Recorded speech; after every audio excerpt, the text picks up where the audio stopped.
안녕하세요. 오늘도 사연 시내를 찾아주신 모든 분들 반갑습니다. 환영합니다. 오늘의 사연 소개 바로 시작할게요. 저는 대전에 살고 있는 50대 중반 여성입니다. 여러분과 함께 나누고픈 이야기가 있어 글을 씁니다. 제 소개를 간단히 하자면 저는 이남 이녀 중 막내로 태어나 공주에서 어린 시절을 보냈고 고교 시절 대전으로 이사와 지금까지 살고 있죠. 저의 어린 시절은 그리 넉넉한 형편은 아니었고 대한민국의 평범한 서민으로 살아가는 여타 부모님들과 마찬가지로 저의 부모님 역시도 근검절약이 몸에 배인 분들이셨어요. 부모님께서는 공주의 한 학교 앞에서 작은 분식집을 운영하셨고 두 분은 생계를 위해 일하시랴 가족들 챙기시랴 늘 바쁘셨던 기억이 납니다. 그러다가 제가 초등학교 4학년인가 할 때쯤에 부모님께서는 생애 첫 주택을 구매하셨고 우리 가족은 좁은 전세방에서 벗어나 마당이 있는 주택으로 이사를 하게 되어 가족 모두가 너무 행복해했던 기억이 있어요. 부모님의 분식집은 제가 다니던 초등학교에서 그리 멀지 않은 곳에 있었는데 수업이 끝나면 하교할 때 늘 들러 저녁을 먹곤 했지요. 그날도 하교하고 부모님이 운영하던 식당으로 곧장 가서 저녁을 먹고 있었습니다. 40년도 지난 세월이 훌쩍 넘었지만 그날의 기억이 어린 저에게 매우 인상적이었는지 제 기억 속에는 어제일같이 선명합니다. 식당에 손님이 별로 없어 한가하던 그 시간, 저는 구석 테이블에 앉아 김밥을 먹고 있었는데 옆편에 앉아있던 엄마는 마주 앉은 한 아줌마와 무언가 심각한 이야기를 나누고 있었습니다. 너무 마음이 괴롭지만 어떡해요. 수중에 돈도 없고 그냥 할 수 없어서 화장해서 납골당해 모셨어요. 정우 엄마, 그러니 너무 큰일 겪었고 마음 아파서 어떡해요. 몇 달 후면 전세 만기라고 전에 들은 것 같은데 갈 데는 있는겨? 또 어떻게 찾아봐야지요.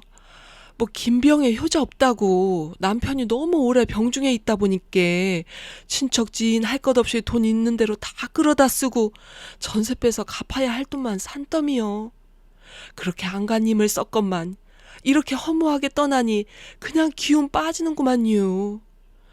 정우 엄마, 마음 추스려요. 아이들을 생각해서라도 엄마님께 이럴 때일수록 강하게 마음 먹으야요. 아플 때는 너무도 힘들더만 솔직히 말하면 가끔씩은 저 인간은 왜 저렇게 떠나지도 않고 오래 버티나 한 적도 있었는데 그래서 또 1년은 더 버텨주겠지 했더니만 갑자기 그렇게 떠나니까 그냥 마음이 너무 괴로워요. 못해준 것만 후회로 남고. 혜은이 엄마 나 이제 어떻게 산대요? 나도 마음이 너무 아프다 정우 엄마. 엄마와 아줌마는 테이블 위로 서로 마주잡은 두 손을 꼭 잡고는 울면서 두루마리 휴지로 하염없이 흐르는 눈물을 닦아내고 계셨어요. 아줌마는 부모님의 식당 맞은편 사거리 길거리에서 날마다 호떡판을 끌고 다니며 호떡을 구워 파시는 아줌마였어요. 사거리를 건너면서 오가다 보면 어떤 날은 기름 냄새가 고소하게 나기도 하고 어떤 날은 우리 엄마 표현처럼 오래된 기름인지 기름 쩐내가 나기도 했거든요. 지나가다 저와 눈이라도 마주치는 날에는 아줌마는 저를 불러 세우곤 했죠. 혜은아, 호떡 하나 먹고 가. 너네 엄마 맨날 기름 하는데 오늘 기름 바꿔서 깨끗이여. 하면서 말이죠. 아줌마는 호떡을 구워 팔다 식사 때가 되면 우리 부모님 분식점에서 간단한 식사를 시켜 드시곤 했는데 그러면서 서로 알고 지내는 것 같아 보였죠. 전에 부모님께서 하는 말을 들었는데 이 아줌마의 남편이 병으로 많이 편찮다 했는데 김밥을 먹으며 안 듣는 척 가만히 엿들어 보니 돌아가셨나 봐요. 어린 마음에 아저씨가 돌아가셨다니 슬프기는 하였지만 뭐 그 자세한 속사정까지는 이해하지 못했습니다. 그리고는 얼마 후였어요. 하루는 어머니 아버지가 우리 사남매를 한자리에 불렀습니다. 너희들 엄마 아빠 분식점 건너편에서 호떡 파시는 아주머니 알지? 이 아주머니가 지금 사정이 생겨서 갈 곳이 없다고 하는데 사정이 너무 딱해서 우리가 도와줄 방법을 엄마랑 의논했고 우리 집에서 당분간 한 몇 개월만 지내시도록 도와주려고 해. 너희 생각은 어떠니? 큰오빠가 툴툴거리며 말했어요. 아빠, 우리 집에 남는 방이 어디 있간디? 새로 이사간 우리 집에는 방이 모두 4칸이었는데 부모님, 큰오빠, 작은오빠가 각 방을 썼고 언니랑 저는 방 하나를 함께 쓰고 있었거든요. 그래서 말인데 혜민이랑 혜중이 너희 둘이 아줌마네 가족이 함께 살 동안에만 방을 같이 쓰면 어떻겠니? 아빠, 우리 식구가 불평까지 감수하면서 남의 식구 돕는 게 맞아요? 그리고 혜중이랑 한 방 쓰면 공부할 때 집중이 방해돼요. 혜중이 쟤는 날마다 새벽까지 라디오 듣고 앉아서 별이 빛나는 밤에 끝나야 잔단 말이에요. 그래. 그럼 혜중이는 앞으로 몇 개월 동안만 라디오나 음악 들을 때 이어폰 끼고 들어라. 형한테 방해 안 되게. 그럼 되잖아 얘들아. 이 세상을 살아가는 사람 그 누구도 혼자는 절대로 살 수 없단다. 아빠 말은 물론 스스로 잘났다고 고집스럽게 혼자 살아갈 수도 있지만 혼자만 잘 사는 세상은 절대로 행복하지 않다는 말이야. 몇 개월 금방 지나갈 거고 그동안 정우 아줌마도 앞으로 살아갈 무슨 방법인가 찾아낼 거야. 엄마 아빠는 지금 정우네 가족들이 정말로 우리의 도움을 필요로 한다고 생각해. 우리 가족이 이렇게 잘 먹고 살게 되고 집도 사고 할 수 있었던 것 역시도 우리 주변에서 크고 작게 도움을 주신 분들 덕분이라는 걸 절대 잊지 말아라. 그리고 우리는 우리가 살아오면서 받았던 도움 중 아주 작은 부분이나마 지금 정은혜 가족을 통해 사회에 돌려주려는 것뿐이야. 그날 두 오빠들은 못마땅한 듯 투덜대며 아버지를 도와 책상이며 가구를 한 방으로 옮겼고요. 며칠 후에 아줌마와 중고등학생이던 아들 둘은 전에 살던 짐을 이고 들어와 작은 오빠가 내어준 방에서 지내기 시작했습니다. 아줌마는 그 좁은 방에 세 식구가 살면서도 가끔 문이 열려 있어 지나가다 들여다보면 항상 깔끔하게 정리하고 집에 계실 때면 늘 물걸레로 방을 닦으며 지내셨던 기억이 납니다. 그리고 아줌마의 두 아들, 그러니까 저에게는 오빠들이죠. 오빠들은 일찍 철들어 엄마 속 상하지 않게 하려는 아들들이었는데 당시에 저희 친오빠들과도 나이대가 비슷해 함께 어울리고는 했습니다. 하루는 오빠들 방에 갔는데 양쪽 오빠들 4명 모두 함께 와 있더라고요. 와, 이거 소니 워크맨 카세트네. 이거 혜민이 네 거야? 아빠가 내 생일 때 선물로 사줬어. 와, 좋겠다. 진짜 부럽다. 정혁이 형, 이거 들어볼래? 어디? 잊혀진 계절? 이용 노래. 와, 이거 진짜로 바로 옆에서 노래 부르는 것 같다. 짱 신기하네. 형, 이거 내가 빌려줄까? 며칠만 들어봐. 아니요. 또 내가 괜히 가져왔다가 고장내면 어떡혀. 어린 제가 봐도 아줌마의 아들들은 철이 일찍 들어 불편한 환경 가운데 지내면서도 불평불만 한마디 없이 그야말로 착한 아들들이었죠. 그렇게 몇 개월이 지났을 때 아줌마는 저희 부모님의 식당 건너편에서 하던 호떡집은 계속 운영하면서 고등학생이었던 첫째 아들이 도와 핫도그 가판대도 새로 열어 남편 병원비 때문에 생긴 빚을 갚고 있다고 어른들끼리 얘기하시는 게 가끔 들려오기도 했습니다. 원래는 몇 개월이라고 시작된 게 생각대로 일이 안 되었던지 결국에는 1년 가까이 아줌마네 가족과 우리 가족은 한 지붕 아래 함께 살았어요. 아줌마의 큰아들이 고등학교를 졸업하면서 본격적으로 일선에 뛰어들어 아줌마를 도울 수 있게 되어 다행이라고 하는 이야기를 들었는데 며칠 안 되어 아줌마와 아들 둘은 짐을 모두 챙겨 다시 이사 나갈 준비를 끝냈고 마침내 이사 가는 날이 되었죠. 혜은이 아버지 어머니 그동안 너무 신세 많이 졌어요. 오갈 데 없어 거리에 나 앉을 뻔한 우리 세 식구를 이렇게 받아주셔서 아직 빚이 좀 남아있기는 하지만 이제는 지하방 월세 낼 정도는 되는구만요. 지난 1년 동안 저희 때문에 가족분들이 너무 불편하셨을 거고 감사하다는 말 한마디로는 부족할 거예요. 이 은혜를 어떻게 갚아야 할지요. 정우 엄마, 정은혜 가족이 참 조용하고 조심스러워서 지난 1년이 생각보다 너무도 잘 지나갔으니 그리 은혜니 뭐니 하면서 부담 갖지 마요. 혜은이 아빠랑 나도 정훈애가 상황이 이렇게 나아져서 이사 나가게 되어 너무 다행이라고 생각이 들어요. 그래요. 우리 가족이 이렇게 살게 된 거는 주변의 여러분들의 도움 덕분인 것처럼 정훈의 가족이 우리로 인해 조금의 힘이라도 얻으셨다면 그걸로 된 거죠. 우리에게 은혜 갚을 부담은 갖지 마시고 정훈애가 더 잘 되시고 기회 되시면 도움이 필요한 우리 사회의 다른 사람들에게 도움을 주시면 되는 겁니다. 그렇게 엄마들은 얼싸안다가 울기도 하면서 한참 대화를 마치시고는 아줌마는 그렇게 그날 이사를 나가셨고요. 그 후로 사거리에 호떡 리어카도 안 보이고 아줌마도 보이지 않길래 엄마한테 물어보니 조금 거리가 있는 곳으로 이사 가시면서 새로 이사 가는 동네에서 장사도 하게 되었다고 하시더라고요. 아줌마는 그 후에도 몇 년간은 부모님의 분식집으로 때때로 전화로 안부를 물어오기도 했고 어떤 때는 명절 근처 때쯤에 해서 아이들 주라면서 종합과자 선물 세트며 사오시기도 했어요. 네모진 커다란 상자 안에 각종 과자며 초콜릿이 가득 들어있었던 그 세트 말이에요. 그러다가 우리 가족은 제가 고등학교를 다닐 때 부모님께서 대전에 김밥집을 크게 열면서 가족 모두 대전으로 이사 오게 되었습니다. 부모님께서는 이사 오면서 더 바쁘게 생활하셨고 전화번호도 모두 바뀌어 아줌마네 가족과 연락이 끊긴 듯 더 이상 아줌마에 대한 소식은 들을 수가 없었습니다. 그 후로 저는 대전에서 학교를 졸업하고 직장을 다니다 소개로 남편을 만나 결혼하였습니다. 그리고 결혼 후에는 무엇과도 바꿀 수 없는 사랑스러운 아들 둘의 엄마가 되었죠.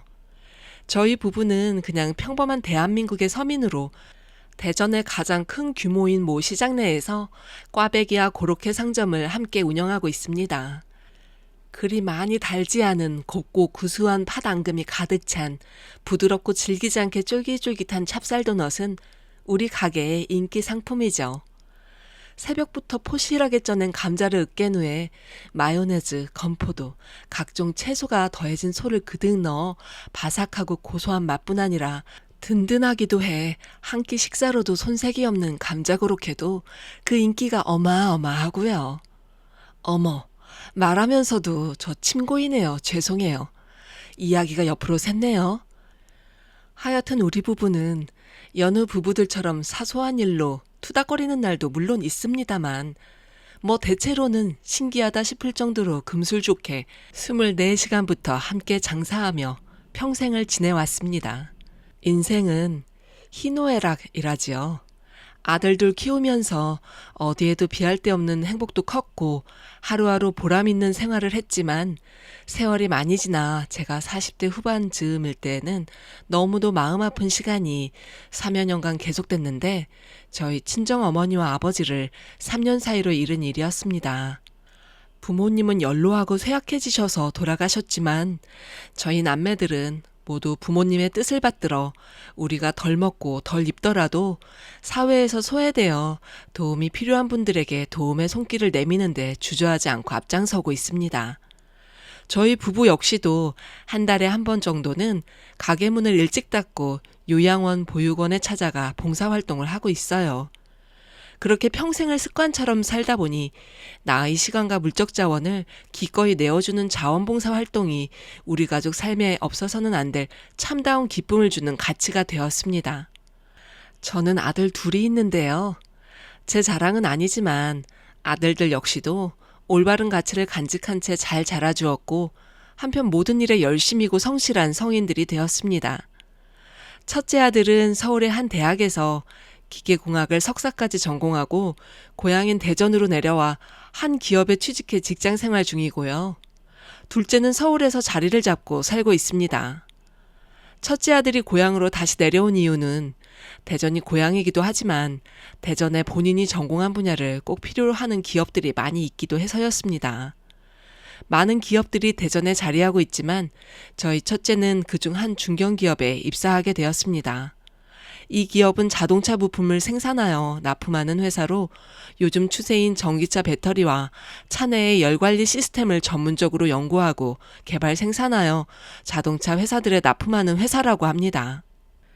뭐 저는 자동차에 대하여는 잘 모르지만은 본인이 다니는 회사에 자부심이 대단한 큰아들이 제 귀가 따갑도록 얘기하여 이 정도는 설명할 정도로 알게 되었지요.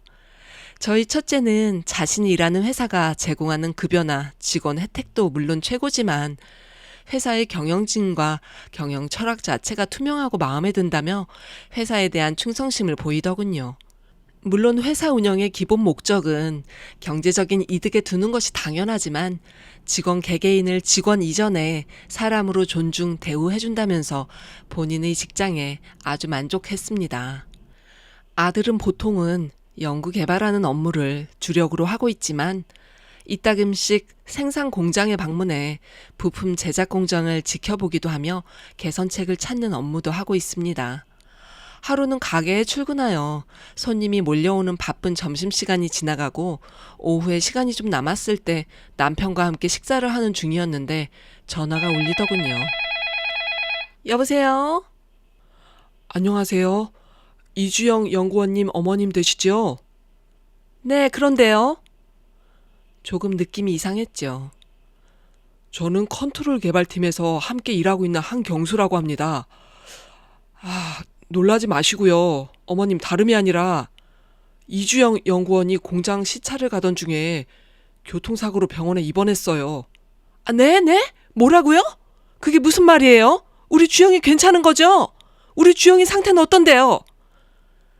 어머님, 그게 저도 정확히는 잘 모르고 어쨌든 병원으로 와주셔야 할 것 같아서 부장님 지시하에 전화 먼저 드리는 겁니다. 이게 도대체 무슨 마른 하늘의 날벼락 같은 소식인가요?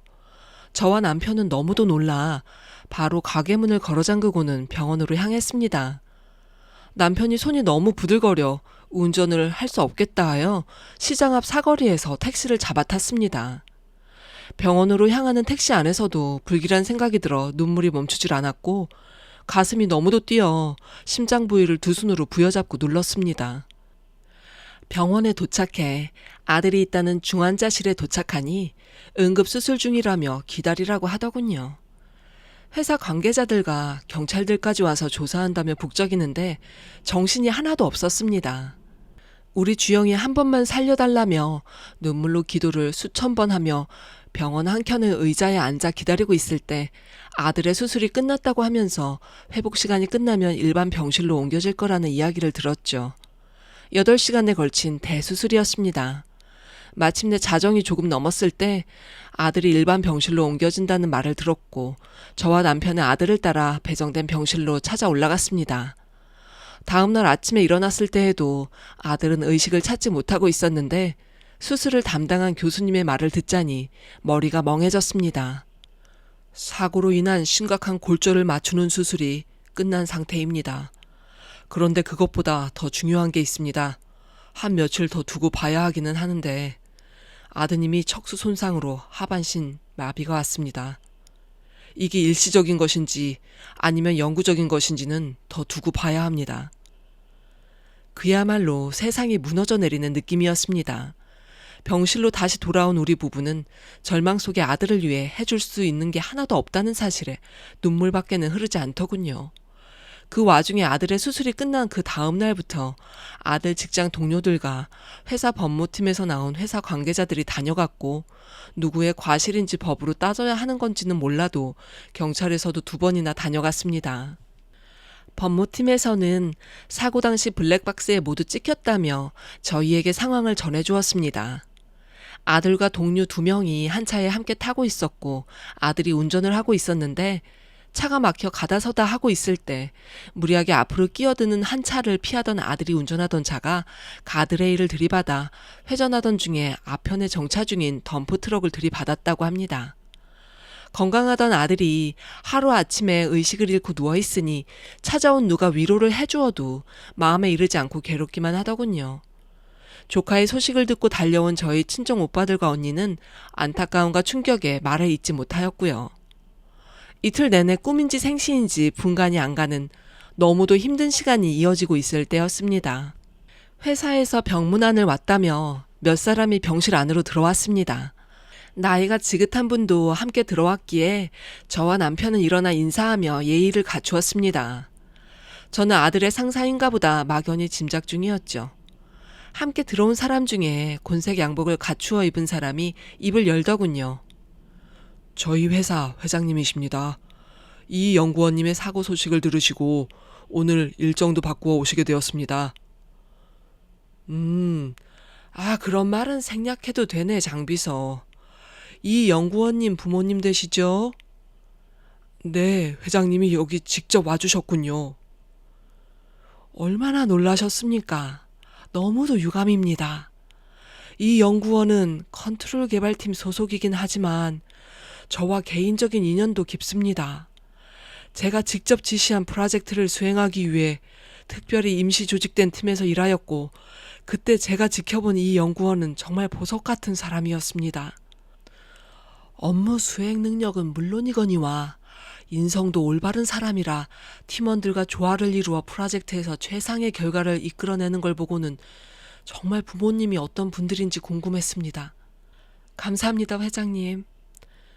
회장님의 말은 참으로 신기하게도 우리 부부에게 큰 위로가 되었습니다. 스케줄이 하루 종일 빡빡할 것이 불보듯 뻔하였지만 일부러 시간 내어 우리 아들을 보러 와준 분이고, 그에 더해 형식적인 인사만 한마디 던지고 가는 것이 아니고 우리 아들에게 진심이 담긴 말이어서 그랬나 봅니다. 수술 잘 되었다니까. 앞으로 결과가 어떻게 될지는 아무도 모르지만 우리나 부모님이나 좀 더 지켜보아야 하는 거고, 우리는 그저 각자 이 연구원을 위해 기도하고 기원하면 분명히 힘이 더해져 이 연구원이 빨리 회복하고 전같이 건강해지는데 분명 힘을 발휘하리라 믿습니다. 감사합니다, 회장님.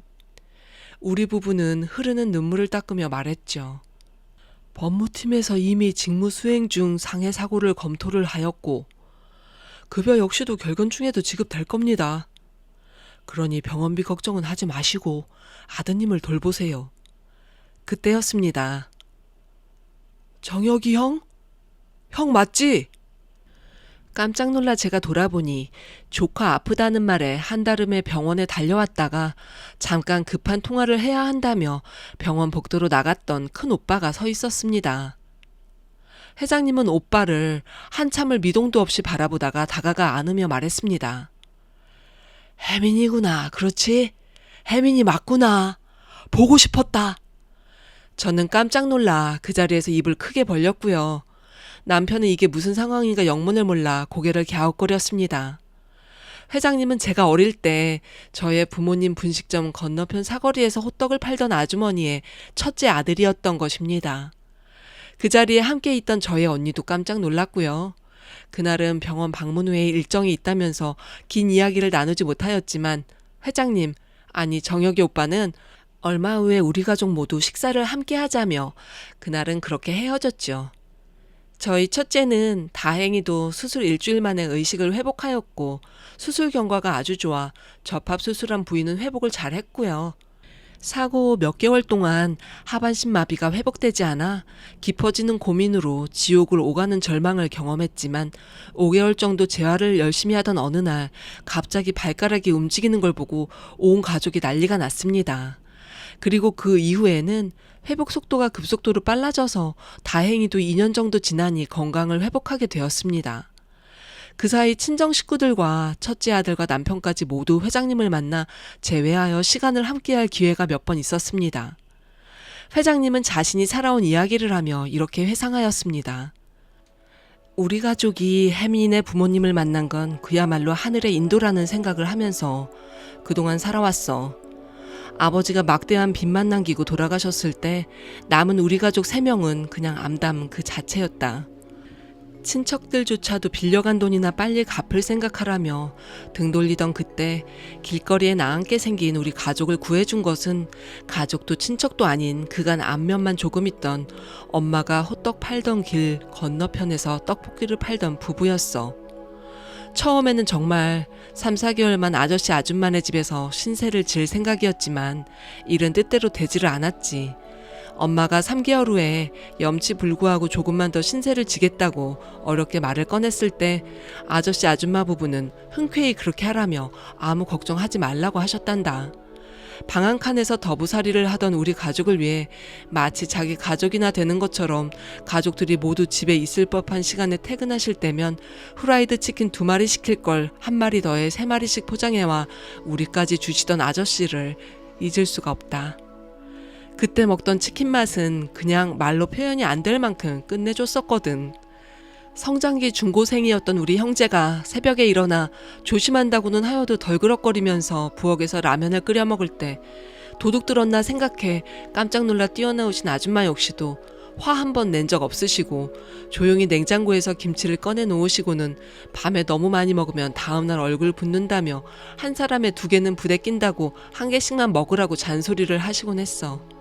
아버지가 돌아가신 직후에 한참 사춘기를 겪던 우리 형제는 우리의 힘든 형편을 모르는 척 등 돌린 친척들로 인해 반항심이 컸고 이 세상의 모든 것을 불신하고 하루하루 사는 것이 도전이었지만 아저씨 아줌마와 너희와 함께 사는 1년 동안 마음의 상처를 너무도 많이 치유할 수 있었고 세상은 아직 살만하다고 느끼게 되었지.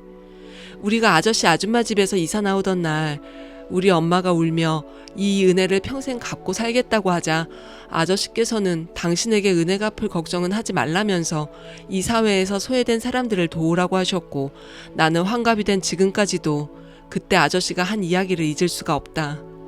나는 그 이야기를 가슴에 새겼어. 아저씨네 집에서 이사 나와 월세살이를 시작하였고 고등학교를 졸업한 나는 대학 진학의 꿈은 한켠에 접어둔 채 엄마와 함께 길거리 장사를 이어가며 남은 빚도 갚고 생계를 책임졌지. 하루는 엄마가 누군가에게 여러 차례 전화를 하더니만 떡볶이 사장님 전화번호가 바뀌었는지 통화가 안 된다고 하셨고 얼마 후 찾아가 보았지만 이사를 가셔 분식점은 다른 분이 운영하고 있더라며 너무도 서운해 하셨지만 아저씨 아줌마를 찾을 방법이 없었지. 그렇게 세월이 흘러가던 중 생활이 조금씩 나아지면서 나는 늦게 공부해 대학을 진학했고 나보다 한참 어린 파릇파릇한 동기들이 나와 상대해주질 않는 통에 어쩔 수 없이 공부밖에는 할 게 없어 늘 장학생이었단다. 결국에는 교환학생으로까지 추천받아 외국 연수를 마치고 국내에서 늦가기로 석박사까지 마친 후에 대기업 자동차 회사에 입사해 정말 열심히 일했어. 그렇게 몇 년을 했더니 대전에 내가 직접 회사를 경영해보자 하는 용기가 생기더라고. 그래서 자동차 부품 회사를 설립하게 됐지. 모든 기업의 존재 이유가 이윤이겠지만 나는 그렇게 살지 않기로 했어. 직원 한 사람 한 사람을 사람으로 대우했고 나 혼자가 아닌 함께 일하는 모두가 함께 행복해지자는 게 내 경영 철학이었지. 나는 순수하게 모두 함께 행복하기 위해 직원들 대우를 잘했던 건데 직원들 입장에서는 다른 여타 기업과 비교해 경영 철학이 남다르다며 회사에 대한 충성도가 올라갔고 우리 기업은 급속도로 성장할 수 있었어.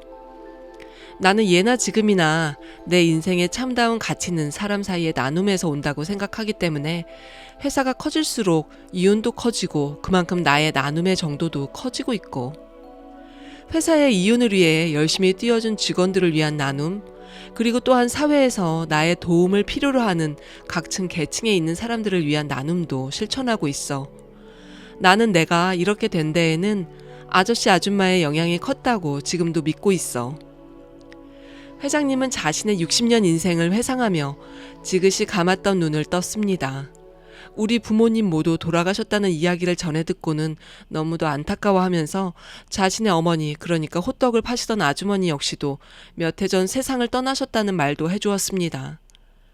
우리의 인생은 어떻게 보면 지나가는 바람과 같이 허무하고 눈 감았다 떠보니 환갑이지만 우리 각자가 어떻게 사느냐에 따라 인생의 가치는 달라진다는 이야기도 덧붙였죠. 다음 주면 우리 첫째 아들이 결혼을 합니다. 예기치 못했던 교통사고로 인한 모든 상처를 깨끗이 이겨내고 다시 회사에 복직하여 다니고 있었는데 회장님으로부터 막내딸을 소개받아 교제를 시작한 게 엊그제 같은데 마침내 결혼을 하게 되었습니다. 아들의 결혼을 앞두고 기분도 좀 이상하고요. 며느리 또한 우리 부모님과 인연이 되어 만나게 되었으니 감회가 새롭고 감정이 북받쳐 오기도 합니다. 오늘 저의 긴 사연 들어주셔서 감사합니다. 오늘도 사연 시네를 시청해주신 모든 분들 감사합니다. 재미있게 보셨다면 구독, 좋아요 버튼을 꼭 클릭해주세요. 알림 설정을 하시면 새로 나온 사연을 바로 만나보실 수 있습니다. 그럼 저는 이만 물러가고 새로운 사연으로 또 찾아오겠습니다. 여러분들 모두 마음이 행복한 하루 되시길 바랍니다. 안녕히 계세요.